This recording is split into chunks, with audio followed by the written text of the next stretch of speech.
après la mort, qui sera le premier à s'approcher de vous? Ce n'est pas une question anodine, c'est une énigme qui traverse les millénaires, du silence des pyramides aux méditations des moines, des chants sacrés aux murmures des traditions occultes. Depuis les origines, l'être humain cherche à comprendre ce qui se passe à l'instant final, lorsque le cœur s'arrête, que le corps se vide, et que quelque chose, mystérieusement, continue. Certains disent que c'est l'obscurité absolue, d'autres parlent d'une lumière intense, un éclat qui enveloppe l'âme comme une étreinte inexplicable. Il existe des récits de présence familière, de voix connues, de figures qui attendent à la frontière invisible. Mais si la vérité était encore plus troublante, et si ce qui vous attend n'était pas seulement un réconfort, mais une rencontre qui révèle, de manière implacable, tout ce que vous êtes réellement. René Guénon, l'un des penseurs les plus énigmatiques du XXe siècle, croyait que ce moment n'était pas la fin, mais le début d'une traversée secrète. Pour lui, la mort ne devait pas être comprise comme un abîme vide, mais comme l'ouverture d'une porte. Un passage vers un territoire où des lois inconnues se révèlent et où des forces invisibles attendent en silence. Et c'est à cet instant de transition que quelque chose, ou quelqu'un, s'approche de chaque âme. Imaginez une seconde. Vous fermez les yeux pour la dernière fois. Le monde matériel se dissout. Aucun son, aucune sensation du corps, juste la conscience, libre, flottante. Soudain, vous réalisez que vous n'êtes pas seul. Il y a une présence à vos côtés.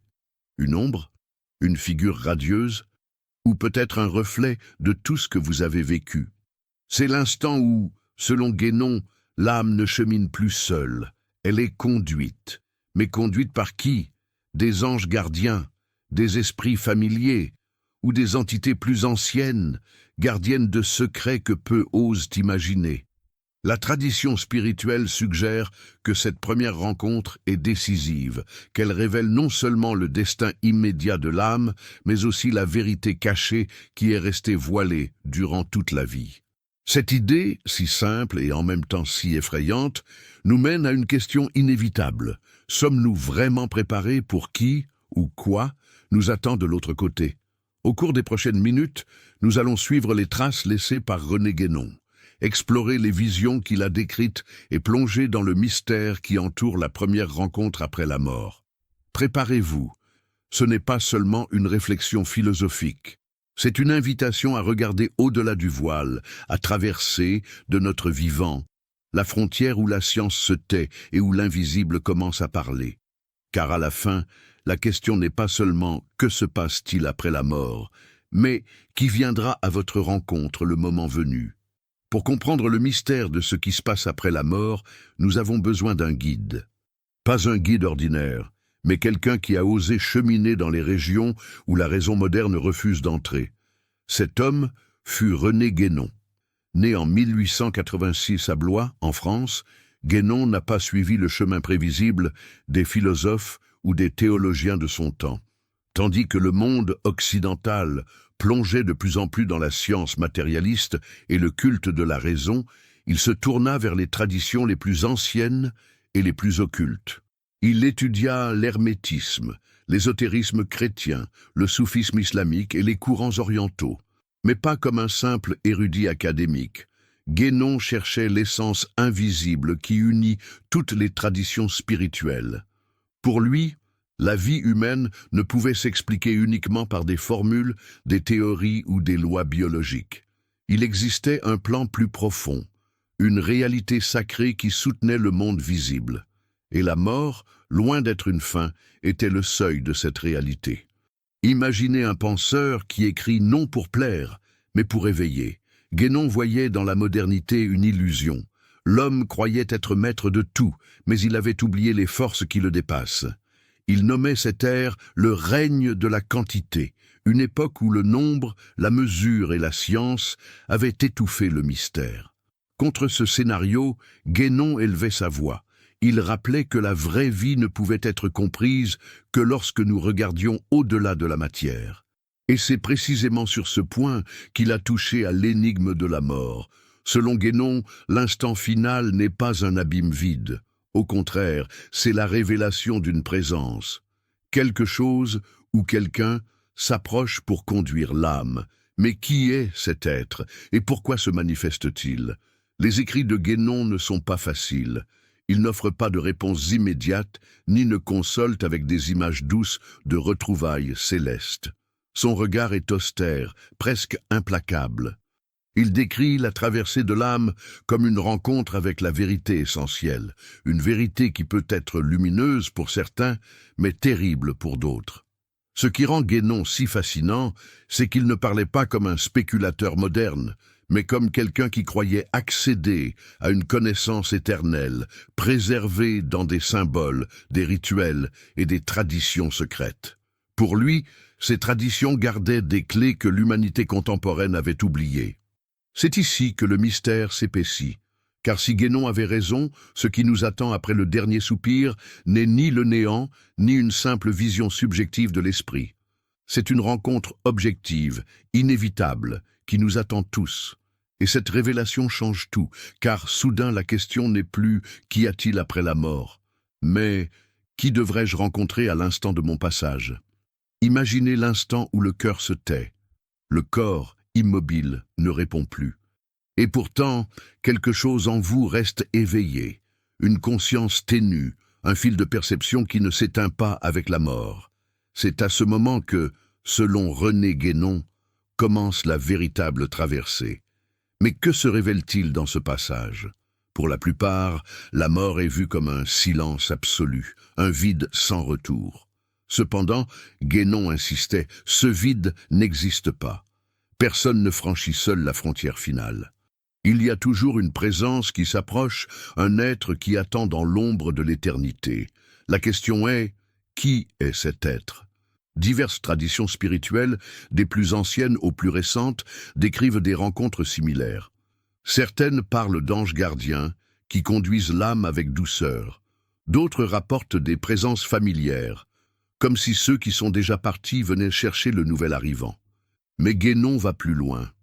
Il suggère que ce qui apparaît devant nous n'est pas seulement une compagnie bienveillante. Ce peut être un gardien, un guide ou même une entité qui reflète nos propres choix et nos ombres. Cette vision est troublante, car si la rencontre finale dépend non pas de ceux que nous avons aimés, mais de ce que nous avons cultivé dans la vie, alors chaque pensée, chaque action, chaque silence a son poids. Guénon semblait indiquer que nous n'échappons pas à nous-mêmes après la mort. Au contraire, nous nous confrontons de manière inéluctable à la vérité que nous avons construite, et c'est ici que le mystère devient presque insoutenable. Que verriez-vous, une figure lumineuse, débordante de paix, ou un reflet déformé, façonné par vos peurs et vos désirs non résolus? Ce suspense n'est pas gratuit. Il trouve un écho dans les récits d'expériences de mort imminente, dans les traditions chamaniques et dans les textes sacrés. À différentes époques et dans différentes cultures, on trouve toujours la description d'êtres qui conduisent l'âme, des dieux, des psychopompes, des anges, des guides spirituels. Et pourtant, personne n'ose dire avec certitude ce qu'ils sont réellement. Guénon les décrivait comme des forces invisibles qui se révèlent à l'instant où le masque de la vie tombe. Pour certains, elles sont accueillantes, pour d'autres, sévères, et dans tous les cas, inévitables. Cette inévitabilité est ce qui maintient la tension. Il n'y a aucune échappatoire. Peu importe ce que vous croyez ou ignorez, cette rencontre aura lieu. Et elle se produira de manière personnalisée, comme si elle était faite sur mesure pour chaque âme. Pensez-y, l'instant le plus intime de votre existence ne sera pas vécu seul, il sera partagé. Mais avec qui? C'est sur ce point que la vision de Guénon se dresse comme une énigme et un avertissement. Car ce qui nous attend ne dépend pas de théories ou de croyances superficielles, mais de ce que nous portons au plus profond de notre être. Et tandis que nous réfléchissons à cette vérité, une nouvelle question surgit, encore plus inquiétante. Si après la mort nous ne cheminons pas seuls, qui en fait sera à nos côtés? Et puis, l'instant arrive. Le dernier soupir se dissipe dans le silence. Le corps ne répond plus, et le monde physique s'éteint, comme une flamme au vent. C'est à ce seuil que le mystère se brise et que la révélation a lieu. René Guénon décrivait ce moment comme une rencontre inéluctable, non pas avec l'obscurité, non pas avec le néant, mais avec une présence vivante. Quelque chose s'approche de l'âme, non comme un choix, mais comme une loi inévitable de l'existence. Pour certains, cette présence prend une forme radieuse, une lumière douce, une chaleur qui enveloppe, la sensation d'être face à quelque chose d'infiniment plus grand et en même temps intime. C'est comme retrouver un foyer qui a toujours été caché au-delà de l'horizon. Pour d'autres, l'expérience est terrible, une figure sombre, reflet de culpabilité non résolue, de peurs enfouies, de choix qui n'ont jamais été rachetés. Guénon croyait que l'âme ne se trouve pas face à une entité extérieure, mais à la manifestation de la vérité dans sa forme la plus pure. C'est comme si, à l'instant de la mort, chaque être humain était contraint de regarder directement dans le miroir de l'éternité. Cet être qui se présente n'est pas seulement un guide, mais un juge silencieux qui ne dit rien et ne promet rien, mais dont la simple présence révèle tout ce que nous avons été. Et voici la partie la plus troublante. Guénon affirmait que ce que nous rencontrons ne peut être dissimulé. Il n'y a pas de masque, pas d'excuse, pas d'interprétation. La présence qui surgit devant nous est le reflet exact de ce que nous portons en nous. Pour ceux qui ont cultivé la lumière, elle apparaît lumineuse. Pour ceux qui ont vécu dans l'obscurité, elle se présente comme une ombre. C'est une rencontre absolue, inévitable, face à laquelle personne ne reste le même. Impossible de fuir, impossible de nier. À cet instant, l'âme comprend sans mots le poids réel de chaque pensée, de chaque choix, de chaque geste vécu. Telle est la révélation que Guénon a laissée en guise d'avertissement. La mort n'est pas seulement la fin d'un corps, mais le début d'un règlement de compte avec sa propre essence. Et c'est peut-être la vraie raison pour laquelle tant de traditions anciennes parlent de guides, d'anges et d'entités spirituelles. Non pas parce qu'il s'agit de fantaisies de cultures différentes, mais parce que chacune d'elles, à sa manière, a pressenti le même mystère. Après la mort, nous ne sommes pas seuls. Nous sommes conduits en présence de la vérité qui nous a toujours accompagnés. Le point culminant de cette rencontre n'est pas seulement la vision de l'autre, mais la reconnaissance de nous-mêmes. Car l'âme, enfin, ne peut plus fuir ce qu'elle est. Et la question qui reste en écho comme un tonnerre silencieux est simple et terrible. Quand ce moment viendra pour vous, que ou qui se révélera sous vos yeux? Et ainsi, lorsque le rideau de la vie se ferme, ce n'est pas le vide qui nous accueille, c'est la rencontre. Une rencontre inévitable qui se dresse devant chaque âme sans demander la permission, sans préavis, sans masque. René Guénon croyait que cet instant n'était pas la fin d'une histoire, mais le début d'une autre, peut-être la plus vraie de toutes.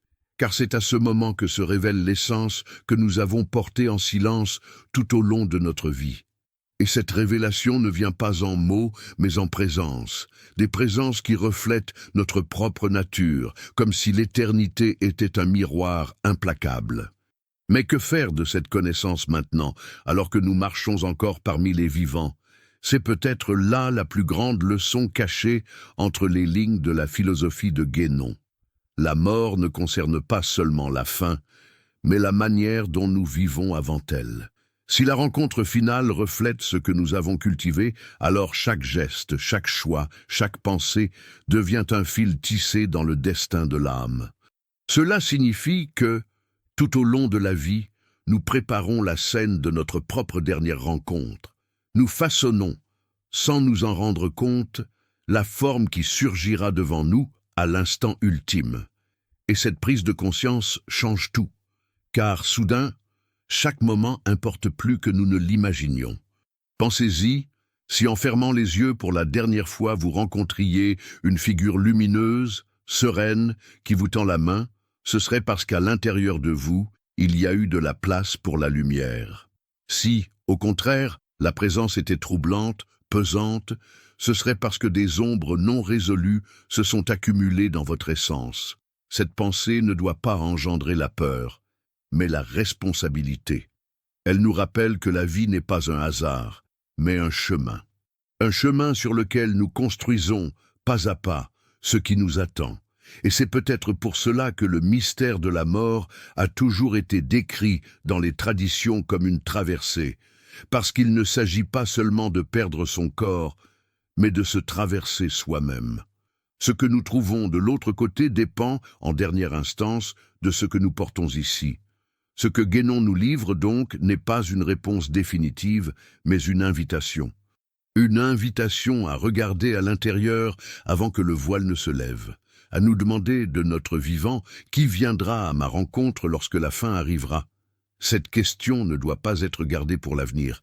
Elle est peut-être la plus urgente du présent, car au fond, la question n'est pas seulement ce qui nous attend après la mort, la vraie question est: que construisons-nous maintenant pour que cette rencontre soit de lumière et non d'ombre? Et vous? Vous êtes-vous déjà arrêté pour penser à qui se tiendra devant vous à l'instant final?